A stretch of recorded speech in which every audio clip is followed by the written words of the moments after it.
तो दोस्तों नमस्ते। गायत्री मेरे बचपन की सहेली थी। उसकी शादी कानपुर में हुई थी और मेरे पति के दोस्त की बेटी की शादी के लिए मुझे कानपुर ही जाना था। मैं तो खुशी से पागल हो रही थी। सारी तैयारियां एक ओर और सहेली से मिलने का जुनून दूसरी ओर था। दूसरा पहले पर भारी था। खैर, मैंने राशि से उसका पता और फ़ोन नंबर लिया और सफ़र के लिए निकल पड़ी। पूरे रास्ते उसकी बातें और दोस्तों की शरारतें याद आती रहीं। ग्रेजुएशन फाइनल ईयर में ही बेहद अमीर घराने में उसकी शादी तय हो गई थी। अरे, ये 4.5 फुट के साथ कैसे जयमाल डालोगी गायत्री? राशि ने पूछा। जैसे ट्रिक से फ़ोटो शूट कराया ना, वैसे ही स्टूल पर खड़ी होकर माला डाल दूंगी। ओए होए, पहले परीक्षा में पास होने की फ़िक्र करो, मैंने कहा। उसका मन पढ़ाई लिखाई में कतई ना था। 21 की उम्र की शादी में जितना भोलापन रहता है वह उससे लबरेज थी।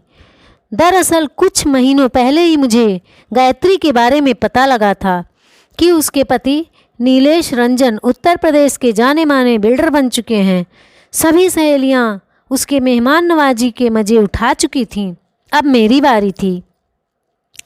शादी अटेंड कर अगली दोपहर मैं गायत्री के घर पहुंच गई, पर सूजे चेहरे और लाल आँखें कुछ और बयां कर रही थीं। ऐसे कैसे कुम्हला गई हो? इतनी तो उम्र नहीं हो गई कि श्रृंगार से संन्यास ले रखा है। दोस्ती से विश्वास उठ गया सखी।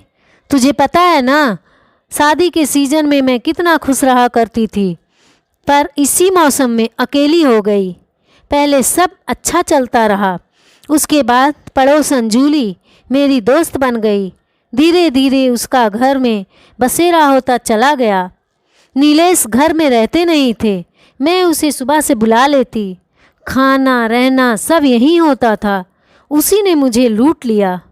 मतलब मेरे दोनों बच्चों के टाइम बेड रेस्ट कहा था डॉक्टर ने। पहले के समय मायके वाले थे, दूसरे समय सोचा क्यों मायके ससुराल की झंझटों में पड़ना। अपनी देखभाल के लिए सहेली जूली को घर पर ही बुला लिया। जाने कब दोनों नज़दीक आए और मेरे ही पति को अपनाकर मुझको बेगाना बना दिया। इस दुनिया में मेरे अलावा उसका कोई नहीं था, पर मेरे सभी अपने होते हुए भी आज मैं उसकी जगह तन्हा खड़ी हूँ। तुझे पता कैसे चला कि दोनों में कुछ गलत है? बस अभी कुछ महीनों पहले पार्लर से लौट रही थी तो सोचा उसके नए फ्लैट को देखती चलूं। वहाँ नीलेश पहले से मौजूद था, जबकि मुझे बताया कि कुछ ज़रूरी काम से शहर के बाहर जा रहे हैं। शक इसी बात पर और पुख्ता हुआ। जूली जब से उधर शिफ्ट हुई तभी से इनके भी ट्रिप्स ऐसे ही बन रहे थे। फिर क्या हुआ? मैं अब और सजग हो गई। होता क्या, मैं गुस्से में पागल हो गई। मेरे पास 3 रास्ते थे। पहला, रो धोकर उन्हें वापस ले जाऊं, जिसमें सबकी खुशी होती। दूसरा, तलाक देकर अपने बच्चों को उनके प्रभाव से बचाऊं।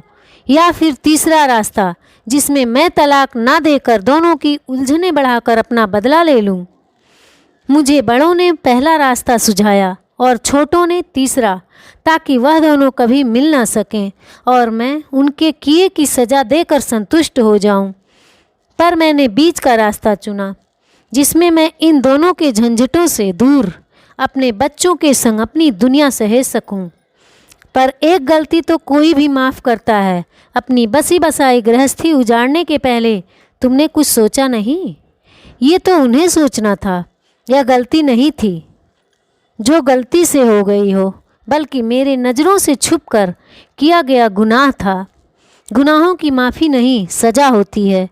उनकी सज़ा ये है कि उन्हें अपने बच्चों के स्नेह से वंचित रहना होगा। एक पिता के लिए यह बहुत बड़ी सज़ा है। ये किसे पता कि गलती किसकी है? मैंने कहा। किसी की हो। अगर यही सब मैंने किया होता तो क्या वह ससम्मान मुझे अपनाते? ऐसे इंसान की सोहबत में तो बच्चे भी गलतियां करेंगे। उनमें कैसे संस्कार भरूंगी? तभी तो मैंने नीलेश की वापसी का रास्ता पहले बंद किया। वकील से मिलकर तलाक के कागजात ऑफिस के पते पर भिजवा दिया है। बच्चों की परवरिश के लिए उनसे आर्थिक सहायता मांगी है। मेरे लिए ये घर और कुछ बैंक बैलेंस काफ़ी है जो उन्होंने मेरे लिए बनवाए थे जब हमारे बीच वो नहीं थी। मैं उसमें आए बदलावों को ध्यान से देख रही थी। एक भोली भाली लड़की इतनी बुद्धिमान हो गई थी। वक्त व हालात ने उसे समझदार बना दिया था। अब भी मिलते हैं दोनों? पता नहीं, जो भी करें। अब मैं विमुख हूँ। मैंने तो दोहरा धोखा खाया। जब तक रंगे हाथों पकड़े ना गए, खुद से थोड़े ही कबूल किया था। अभी भी कहते हैं कि हम तो मित्रता निभा रहे थे और जूली ने अपनी ओर झुका लिया। जूली क्या कहती है? कहती है नीलेश ने ही बहकाया उसे। किसी तरह से बचकर 5 साल निकाले, फिर पिछले 2 सालों से वह भी उसके प्यार में पड़ गई। उसे नया फ्लैट नीलेश ने ही खरीद कर दिया है ताकि वे दोनों आराम से मिल सकें। मायके व ससुराल वालों को पता है? हाँ, सब कहते हैं कि क्षमा कर दो उसे।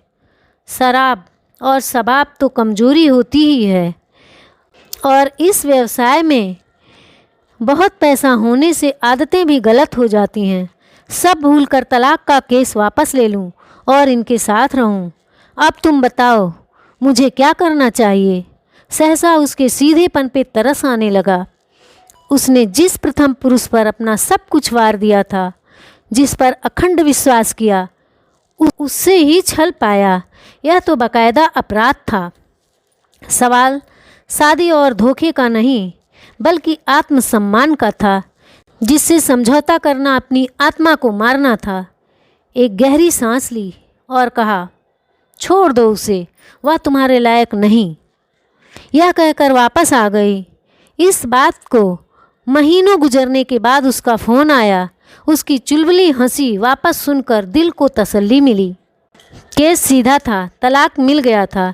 अब उसने नए सिरे से जीवन शुरू कर दिया था।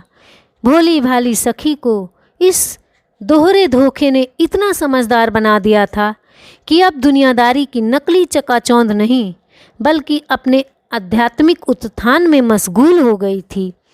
दोनों धोखेबाज साथियों का कुछ पता नहीं।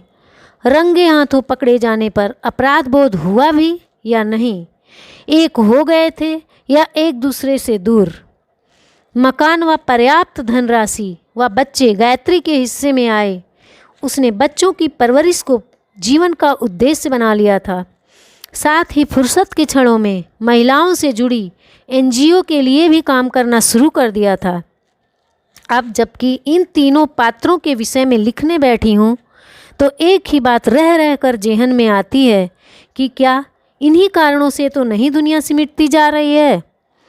धोखे इंसान को तोड़ रहे हैं, तभी वह अपने आप को अपने ही दायरे में सीमित कर रहे हैं। अपने आत्मसम्मान को बनाए रखने के लिए खुद को सबसे दूर कर रहा है। धन्यवाद।